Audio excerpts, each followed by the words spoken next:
آپ کو مثال بتاتا ہوں کہ اس کی یہ ڈیول، یہ جو فرشتہ، اس سے گناہ سے پہلے اس کی سچویشن کیا، جب یہ پیدا ہوا تھا، پیدا ہونے سے لے کر میں تھوڑا سا آپ کو اس کی جو ہسٹری ہے میں اس کو بتاتا ہوں کہ ڈیول کہاں سے آیا اور ڈیول کب بنا، شیطان کب بنا۔ یہ تو خدا کا بڑا انوائنٹڈ تھا، سارے کروبی تھے، لیکن اس کو خدا نے ordain کیا۔ جیسے آپ چرچز میں دیکھتے ہیں کہ بہت سے پاسٹرز ہیں اور کچھ ریورنڈ ہیں، جیسے میں ریورنڈ ہوں، میرا آرڈینیشن ہوا ہے، ٹھیک ہے۔ کچھ ایسے لوگ ہیں جن کا آرڈینیشن نہیں ہوا لیکن ان کو پاسٹر کہہ دیتے ہیں۔ تو یہ جو تھا کروبی، یہ جو لوسیفر تھا، یہ جو بعد میں ڈیول بنا، اس کی ہسٹری یہ ہے کہ جب خدا نے اس کو پیدا کیا، بائبل بیان کرتی ہے کہ خدا نے اپنے ہاتھوں سے اس کی جو پوشاک تھی، جو اس کو لباس پہنایا گیا، وہ سارے کا سارا سونے کا تھا، اور پھر اس کے اوپر نگینا کی گئی۔ وہ جو کہتے ہیں کہ وہ دھاگا بننے کی صنعت شروع اس سے ہوئی، اور اس کے اندر، اس کی لباس پر، اس کے بدن کے اوپر وہ جو سونے کا بدن اس کو چڑھایا گیا، اس کے بدن کے اوپر تمام دنیا کے اچھے اچھے پتھر لگائے گئے، اور خدا نے خود لگائے، سنگ سلیمانی، زبر جد، الماس اور اس طرح کے بڑے بڑے قیمتی پتھر جو تھے وہ اس کی پوشاک کے ساتھ لگا دیے گئے۔ اور جب اس کو تیار کیا گیا تو پھر خدا نے دیکھا، خدا نے اس کے لیے ایک لفظ کلام میں لکھا ہے کہ وہ خاتم الکمال۔ خاتم الکلام کا مطلب یہ ہے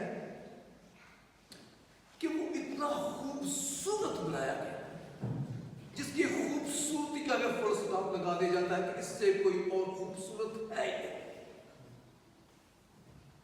خوبصورتی کی انتہا۔ خدا نے اس کو اتنے پیار سے بنایا، اس کے حسن کو اس طرح اس نے کریٹ کیا کہ اسے خدا نے خود کہا کہ اس جیسا نہ کوئی خوبصورت ہے نہ ہوگا۔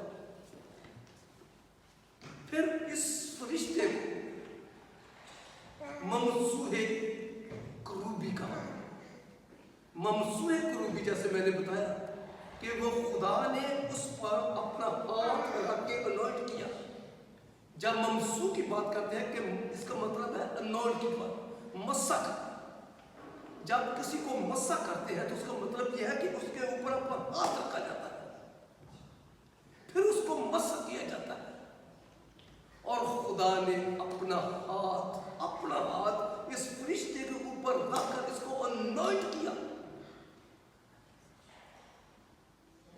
تاکہ یہ خدا کے پیچھے اس کے تخت پر کھڑا ہو کر اپنے بازوؤں کے ساتھ، لکھا ہے کہ جب خدا کا تخت لگتا تو یہ تخت کے پیچھے، خدا کے پیچھے اپنے بازوؤں کو، اپنے جو اس کے ونگ تھے، جب وہ پھیلاتا تو اس میں سے مختلف قسم کے میوزک نکلتے، اور یہ اس کی ذمہ داری تھی۔ خدا نے اس کو پورے آسمان کی ذمہ داری دے دی، اور وہ سارے فرشتوں کو ڈیوٹیاں سونپتا تھا کہ آپ نے یہاں پہ کھڑا ہونا ہے، آپ تخت کی اس طرف کھڑے ہونا ہے، اور آپ خود پیچھے کھڑا ہوتا تھا، اور وہ سارے جو تھے وہ فرشتے وہ بربت بجاتے، اور جب بربت بجاتے خدا کی ورشپ کرتے، خدا کی پریز کرتے، تو یہ اپنے ونگ کو پھیلاتا خدا کے تخت کے اوپر، اور خدا مسرور ہوتا۔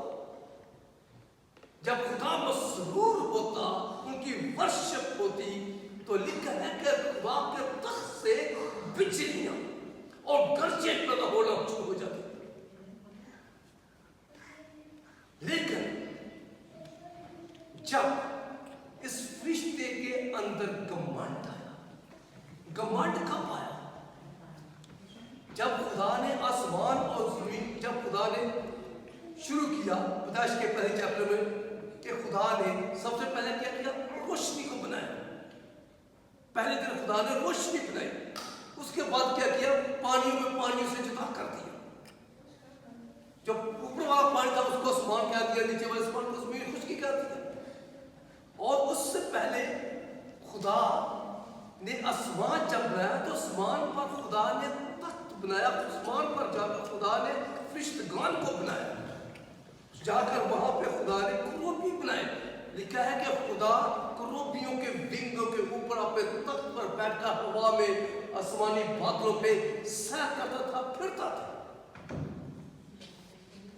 تو یہ فرشتہ جب خدا نے اس کے بعد انسان کو بنایا, انسان کو جب بنایا تو لکھا ہے کہ خدا نے انسان کو مٹی لی اور اس کو گھودا, اس کو سانا اور اس سے انسان کو بنایا اپنی شکل اور صورت پر.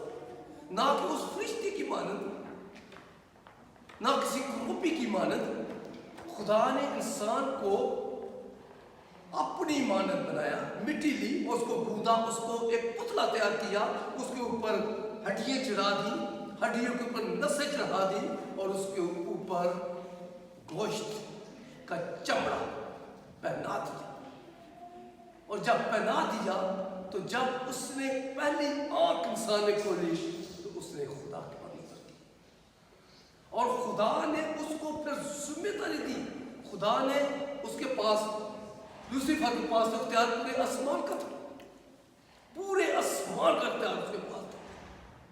جب انسان بنایا تو لوسیفر بیوتی تھا, وہ خدا کے پیچھے تخت پر کھڑا تھا اور خدا نے وہاں اس کے سامنے انسان کو بنایا اور اس کو ذمہ داری دی کہ ہر چیز پر تیرا اختیار, جانوروں پر اختیار, سمندر میں جتنی مخلوقات ہیں ان پر تیرا اختیار. لیکن جب یہ اختیار, جب وہ سن رہا تھا پیچھے, تخت کے پیچھے سن رہا تھا, تو اس میں جیلسی آئی, اس میں تکبر آیا کہ کیوں نہیں میرا اختیار, کیوں نہیں اس زمین کا آسمان کا پورا اختیار مجھے دیا گیا. لیکن خدا نے اس کو اختیار جب دیا تو ڈیول میں تکبر آیا.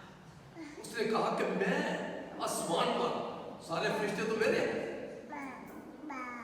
جب اس نے تکبر کیا تو اس نے فرشتے کو کہا کہ کون اس کے ساتھ ہے, خدا کے ساتھ اور میرے ساتھ ہے. اور سارے فرشتے تو اس کی سنتے تھے کیونکہ وہ ہیڈ تھا آسمان میں, اس کی بادشاہ تھی, وہ چودھری تھا وہاں پر, ہر فرشتہ اس کی سنتا تھا. لیکن جب خدا نے اس کے بغاوت کو سنا, حزقیل کی کتاب میں لکھا ہے کہ اس نے کہا کہ میں اپنا تخت جو ہے خدا کے تخت سے اوپر لے جاؤں, میں خدا کے پہاڑ پر, وہ کیا لکھا, جماعت کے پہاڑ پر بیٹھوں جہاں خدا بیٹھتا تھا. وہ جماعت کا پہاڑ, جب اس کے بارے میں تھنک کر رہا تھا تو جماعت کا پہاڑ یہ پہاڑ ہے جس میں خدا بھی چاہتا ہے اور ڈیول بھی چاہتا ہے کہ آپ اس پہاڑ کے اوپر آ کر بیٹھیں, آپ کے ذہنوں کو کہیں اور بزی کر دے گا. جیسے میں کلام سنا رہا ہوں, یہ اس کا پلان ہے کہ وہ بے شک آپ سن رہے ہیں اور 5-10 منٹ کے بعد آپ کو بھول جائے گا کہ پادری نے کیا بتایا ہے اور کلام چھین کر لے جائے. میں بھی کچھ لوگ بیٹھے ہوتے ہیں چرچ میں, لیکن ان کو بیٹھے جہاں پہ ہوتے ہیں لیکن سوچ کہیں اور پہنچی. اس کے بیہائنڈ کیا ہے؟ چرچ میں کیوں لیٹ آتے ہیں؟ کئی دفعہ ہم بیمار کر دیتا ہے, ہمیں سست کر دیتا ہے, چرچ میں نہیں دیتا.